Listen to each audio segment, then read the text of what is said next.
है दुनिया की बदलती हुई राजनीति और उससे जुड़ी चिंताएं।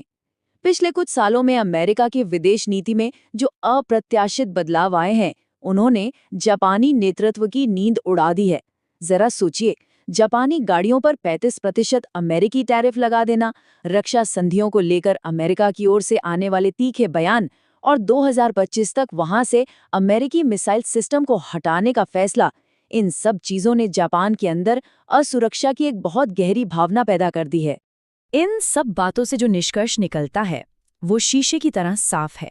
इस अस्थिर और तनावपूर्ण माहौल में अपनी रक्षा के लिए पूरी तरह से ऐसे सहयोगियों पर निर्भर रहना जो अपनी नीतियां कभी भी बदल सकते हैं, अब कोई समझदारी वाली बात नहीं है। इस बात का एहसास हो चुका है कि अगर क्षेत्र में शक्ति का संतुलन बनाए रखना है और खुद को सुरक्षित रखना है तो अब अपने बचाव के लिए खुद ही सक्रिय कदम उठाने होंगे। भाग 4, नए रणनीतिक गठबंधन और दुनिया पर इसका प्रभाव। अब जापान सिर्फ अपनी सेना ही मजबूत नहीं कर रहा है, बल्कि अमेरिका की छाया से बाहर निकलकर दुनिया भर में नई सुरक्षा साझेदारियां भी बना रहा है। इन बड़े रक्षा सौदों पर नजर डालिए।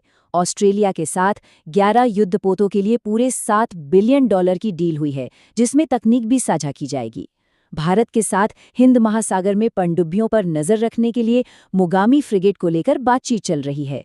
और इतना ही नहीं, यूक्रेन की रक्षा में मदद करने के लिए उन्हें एडवांस्ड ड्रोन तकनीक देने पर भी काम हो रहा है। जापान की ये सैन्य तकनीक कितनी जबरदस्त है, इसका एक बहुत ही शानदार उदाहरण है ये मोगामी क्लास फ्रिगेट। ये एक इतना एडवांस स्टील्थ युद्धपोत है कि इसे रडार पर पकड़ पाना बेहद मुश्किल है। लेकिन इसकी सबसे खास बात क्या है? जहां किसी आम युद्धपोत को चलाने के लिए कम से कम 200 नौसैनिकों की जरूरत होती है, वहीं जापानी तकनीक के कमाल से ये जहाज केवल 90 लोगों के साथ पूरी क्षमता से काम कर सकता है।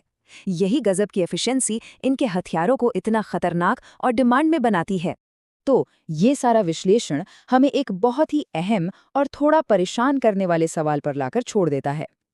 क्या हथियारों के निर्यात का ये बड़ा फैसला आज के इस अस्थिर और तनाव भरे माहौल में सिर्फ अपनी रक्षा के लिए उठाया गया एक जरूरी कदम है, या फिर क्या ये एक पुरानी ऐतिहासिक सैन्य शक्ति का खतरनाक तरीके से फिर से जागना है?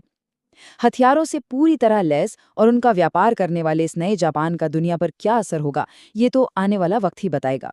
लेकिन एक बात तो तय है, इस बदलाव ने दुनिया की राजनीति में एक नया अध्याय जरूर खोल दिया है।